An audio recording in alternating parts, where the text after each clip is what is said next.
হরে কৃষ্ণ। সকল ভক্তবৃন্দ সকলের চরণে সশ্রদ্ধ প্রণাম। প্রথমে আমি আমার গুরু মহারাজের চরণে সশ্রদ্ধ প্রণাম জানাই, তার কাছ থেকে কৃপা আশীর্বাদ করুণা ভিক্ষা করি। তারপর জগৎগুরু শ্রীল প্রভুপাদের চরণে সশ্রদ্ধ প্রণাম জানাই, তার কাছ থেকে কৃপা আশীর্বাদ করুণা ভিক্ষা করি। আমার সকল শিক্ষাগুরু বৃন্দের চরণে আমার সশ্রদ্ধ প্রণাম। আমরা শ্রীমদ্ ভগবদ্ গীতার মাহাত্ম্য আলোচনা করছিলাম, একটা পাই একটা অধ্যায় আকারে। এর আগে 10ম অধ্যায় পর্যন্ত আলোচনা হয়েছে।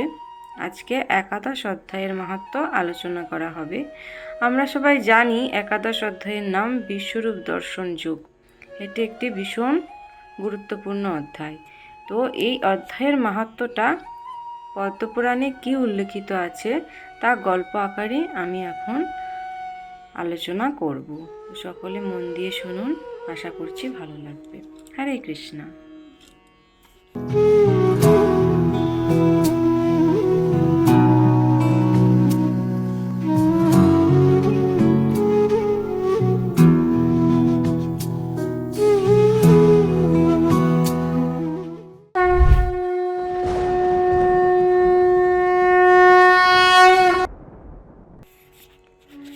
দেবাদিদেব শিব বললেন, হে পার্বতী, শ্রীমদ্ ভগবদ্ গীতার একাদশ অধ্যায়ের মাহাত্ম্য বলছি শোনো।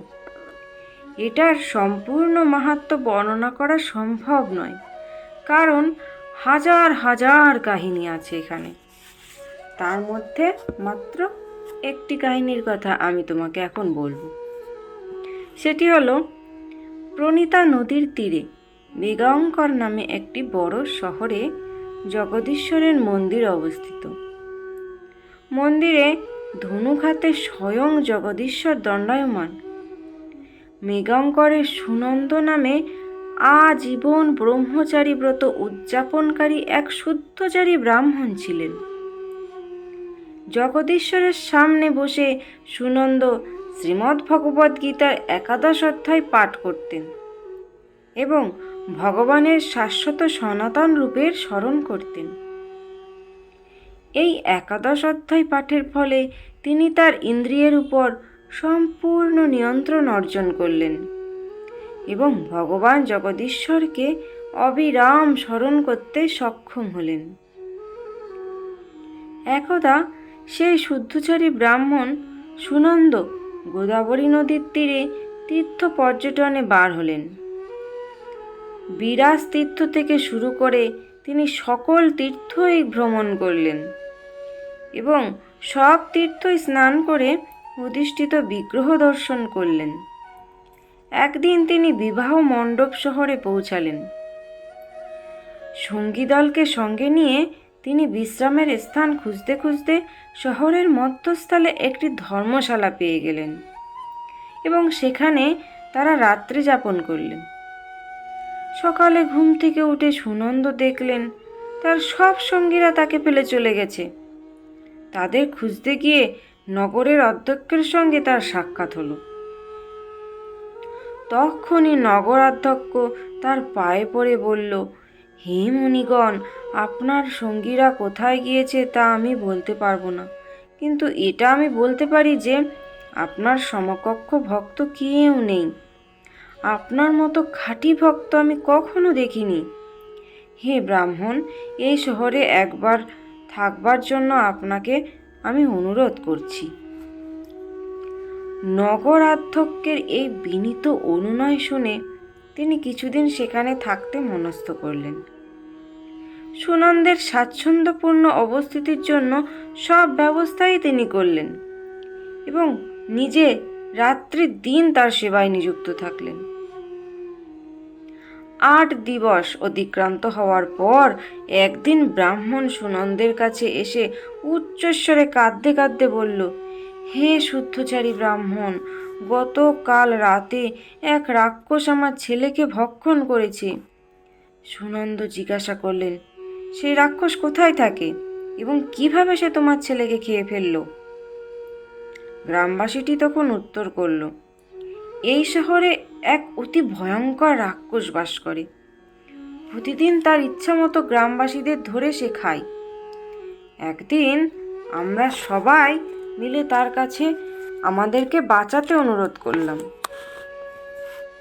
বিনিময়ে আমরা তার রোজকার খাদ্যের যোগান দেব বললাম। তো ধর্মশালা তো একটা বানানো হলো। সেই সকল পথিক এখানে বেড়াতে আসতো, অর্থাৎ সেই যে গ্রামে যারা যারা বেড়াতে আসতো তারা এই ধর্মশালায় পাঠানো হতো, তাদেরকে এই ধর্মশালাতে পাঠানো হতো। এবং যথারীতি রাত্রিতে যখন তারা ঘুমিয়ে থাকতো তখন সেই রাক্ষস এসে তাদের ধরে খেত। এইভাবে আমরা রাক্ষসের হাত থেকে নিজেদের বাঁচাতে সক্ষম হলাম। তো বুঝতে পারলেন, এই গ্রামে যারা যারা পথিক আসতো তাদেরকে কিন্তু রাক্ষসের খাবার করে দেওয়া হতো। সেটা এখন সেই ব্যক্তিটি স্বীকার করলেন। আপনি আপনার সঙ্গীদের সঙ্গে এই ধর্মশালায় ছিলেন, রাক্ষসটি কিন্তু আপনার সঙ্গীদের সঙ্গে আপনাকে খায়নি। এর কারণ বলছি শুনুন।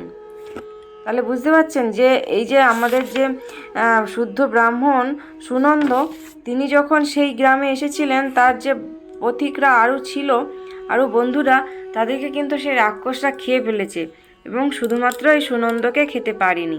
কেন পারেনি তার কারণ এবার সেই ব্যক্তিটি জানাচ্ছে। গত রাতে আমার ছেলের এক বন্ধুকে আমি এই ধর্মশালায় পাঠিয়েছিলাম। আমি বুঝতে পারিনি যে সে ছিল আমার ছেলের অতি ঘনিষ্ঠ প্রিয় বন্ধু। আমার ছেলে এটা জানতে পেরে তার বন্ধুকে ফিরিয়ে আনতে যখন সেখানে গেল, রাক্ষসটি তাকেও খেয়ে ফেলল। আজ সকালে আমি তাই রাক্ষসের কাছে গিয়ে কেন সে অন্যদের সঙ্গে আমার ছেলেকে ভক্ষণ করেছে জানতে চাইলাম। ছেলেকে ফিরে পাওয়ার যদি কোনো উপায় থাকে সেটাও তাকে জিজ্ঞাসা করলাম। তো রাক্ষসটি আমাকে বলল, তোমার ছেলেও যে এই ধর্মশালায় প্রবেশ করেছিল তা আমি জানতাম না, তাই অন্যদের সঙ্গে তাকেও আমি খেয়ে ফেলেছি। এখন তাকে ফিরে পাবার একটি মাত্র উপায় আছে, সেটা হলো কোনো ব্যক্তি যদি কৃপা করে শ্রীমদ্ ভগবদ্ গীতার 11 অধ্যায় রোজ পাঠ করে, তবে আমি এই রাক্ষস শরীর থেকে মুক্ত হব, আর তখনই তুমি তোমার ছেলেকে ফিরে পাবে। এইক্ষণে এই শহরে ধর্মশালায় এক ব্রাহ্মণ অবস্থান করছেন। আমি তাকে ভক্ষণ করিনি, কারণ তিনি প্রতিদিন শ্রীমদ্ ভগবদ্ গীতার 11 অধ্যায় পাঠ করেন।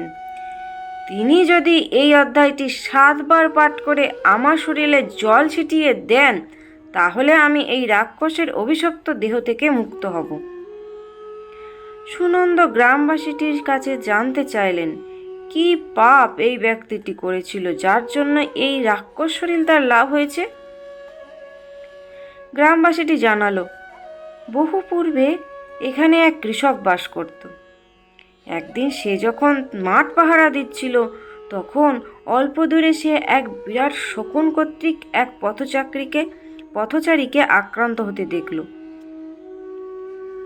সেই সময় একজন যোগী রাস্তা দিয়ে যাচ্ছিলেন। লোকটি শকুন কর্তৃক আক্রান্ত দেখে লোক দৌড়ে তাকে সাহায্য করতে গেলেন, কিন্তু ততক্ষণে অনেক বিলম্ব হয়ে গেছে। তখন যোগী পুরুষটি কৃষকের উপর ক্রুদ্ধ হয়ে বললেন, অন্যকে চোর, ডাকাত, সাপ, আগুন, অস্ত্রের দ্বারা আক্রান্ত হতে দেখেও যদি কারো সাহায্য করার ক্ষমতা না থাকা সত্ত্বেও সাহায্য করতে এগিয়ে না আসে, যমরাজ তাকে শাস্তি দেন। অর্থাৎ সেই কৃষকটি কিন্তু শকুনিটিকে বাঁচাতে গেছিলেন, পথচারীকে বাঁচাতে গেছিলেন, কিন্তু পারেনি, তার আগেই মারা গিয়েছিল শকুনির দ্বারা। তখন সেই যোগী পুরুষটি তা দেখে এই সমস্তগুলি তাদেরকে বলছে, সেই কৃষককে বলছে যে বহুকাল নরকের জ্বালা ভোগ করে যে নেকড়ে হয়ে জন্মায়, অর্থাৎ বহুকাল নরকের জ্বালা ভোগ করে সেই ব্যক্তি কি হয় না, নেকড়ে হয়ে জন্মায়। আর কেউ যদি কাউকে প্রয়োজনের সময় সাহায্য করে, তবে নিশ্চিতই ভগবান বিষ্ণু তার প্রতি তুষ্ট হন। কেউ যদি গরুকে কোনো হিংস্র জন্তুর হাত থেকে, নিজ জাতির মানুষের হাত থেকে অথবা দুষ্ট শাসকের হাত থেকে বাঁচাতে চেষ্টা করে, সে ভগবান বিষ্ণুকে লাভ করে। দুষ্ট কৃষক, লোকটিকে শকুনের দ্বারা আক্রান্ত দেখেও তুই তাকে বাঁচানোর কোনো চেষ্টাই করিসনি, তাই তোকে রাক্ষস হয়ে জন্মাতে অভিশাপ দিচ্ছি। কৃষকটি বলল, সারা রাত আমি মাঠ পাহারা দিয়েছি, তাই আমি খুব ক্লান্ত। অতএব হে মুনিবার, দয়া করে আমাকে কৃপা করুন। যোগী বললেন, ঠিক আছে, যদি কেউ শ্রীমদ্ ভগবদ্ গীতার 11 অধ্যায় পাঠ করে তোমার মস্তকে জল সিঞ্চন করে তাহলে তুমি শাপমুক্ত হতে পারবে। গ্রাম্য লোকটি বলল, প্রিয় সুনন্দ, কৃপা করে আপনার হাতে এই রাক্ষসের মাথায় জল ছিটিয়ে দিন। গ্রামবাসীর কাছে এই ইতিহাস শুনে সুনন্দ তার সঙ্গে সেই রাক্ষসের কাছে গিয়ে শ্রীমদ্ ভগবদ্ গীতার 11 অধ্যায় পাঠ করে সেই রাক্ষসের মাথায় জল সিঞ্চন করলেন। আর সঙ্গে সঙ্গে রাক্ষসটি ভগবান বিষ্ণুর মতো চতুর্ভুজ মূর্তি ধারণ করল। সেই রাক্ষস শুধু নয়, তার ভক্ষিত হাজার হাজার লোকের একই গতি হলো, সকলেই চতুর্ভুজ মূর্তি লাভ করল। তারপর ভগবানের প্রেরিত পুষ্পক রথে চড়ে সকলেই বৈকুণ্ঠে চলে গেল। এই বিস্ময়কর ঘটনা দেখে গ্রামবাসীটি জানতে চাইল, এদের মধ্যে কোনজন আমার ছেলে? আমি তো বুঝতে পারছি না। সবাই চতুর্ভুজ রূপী, সবাই বৈকুণ্ঠের জন্য যাওয়ার জন্য প্রস্তুত। আমি বুঝতে পারছি না এর মধ্যে কোনটি আমার ছেলে। এতদিন রাক্ষস রূপে থাকা লোকটি হাসতে শুরু করলো এবং সেই দিব্য রথে ভূমিষ্ঠ হাজার হাজার সুপুরুষের মধ্যে একজনকে নির্দেশ করে বলল, এই হলো তোমার ছেলে। গ্রামবাসীটি তার ছেলেকে তার সঙ্গে বাড়িতে যেতে মিনতি করল। পিতার অনুরোধ শুনে সেই পুত্রটি হেসে হেসে বলল, হে মহাশয়, বহু জন্মব্যাপী তুমি আমার এবং আমি তোমার পুত্র হয়েছি, কিন্তু এখন এই মহান শুদ্ধ ভক্ত সুনন্দের কৃপায় জন্ম মৃত্যুর চক্র থেকে মুক্ত হয়ে আমি এখন আমার প্রকৃত গৃহ বৈকুণ্ঠে যাচ্ছি। মহাশয়, অনুগ্রহ করে সুনন্দের পাদপদ্মে শরণ নিয়ে শ্রীমদ্ ভগবদ্ গীতার 11 অধ্যায় শ্রবণ করুন, তাহলে আপনিও ভগবান বিষ্ণুর আবাসে স্থান পাবেন, এতে কোনো সন্দেহ নেই। কুরুক্ষেত্রের যুদ্ধক্ষেত্রে সখা অর্জুনের প্রশ্নের উত্তরে ভগবান শ্রীকৃষ্ণের মুখ থেকে এই অমৃতময় নির্দেশ নির্গত হয়েছিল। এই আলোচনা গীতার 11 অধ্যায় পাঠ শুনে যে কেউ জন্ম মৃত্যুর চক্রের দৃঢ় বন্ধন ছিন্ন হতে পারে। শ্রী শিব বললেন, এই সব জ্ঞানগর্ভের কথা বলে অন্যান্য ভাগ্যবান আত্মার সঙ্গে সে বৈকুণ্ঠে চলে গেল। আর পিতা তখন সুনন্দের কাছ থেকে শ্রীমদ্ ভগবদ্ গীতার 11 অধ্যায় শিক্ষা করে অনতি বিলম্বে তারাও বৈকুণ্ঠে চলে গেল। তো বোঝা গেল যে শ্রীমদ্ ভগবদ্ গীতার 11 অধ্যায়ের মাহাত্ম্য কত বড়। বিশ্বরূপ দর্শন যোগ এই অধ্যায়টি বারবার যদি কেউ পাঠ করে তাহলে সে বৈকুণ্ঠে যাওয়ার সুযোগ পায়, বিষ্ণুর ধাম বৈকুণ্ঠে যাওয়ার সুযোগ পায়। তাই সদাশিব বললেন পার্বতীকে, সকল পাপ কর্মের প্রতিক্রিয়া নাশে সক্ষম এই শ্রীমদ্ ভগবদ্ গীতার 11 অধ্যায়ের মাহাত্ম্য, যা তুমি এখন শুনলে, এবং সকল ভক্তবৃন্দকেও আমি সেটি আলোচনা করে শোনানোর চেষ্টা করলাম। ভুল ত্রুটি মার্জনা করবেন। তো আপনারাও চেষ্টা করবেন শ্রীমদ্ ভগবদ্ গীতার 11 অধ্যায় প্রায়শ পাঠ করবার জন্য। হরে কৃষ্ণ, হরি বল।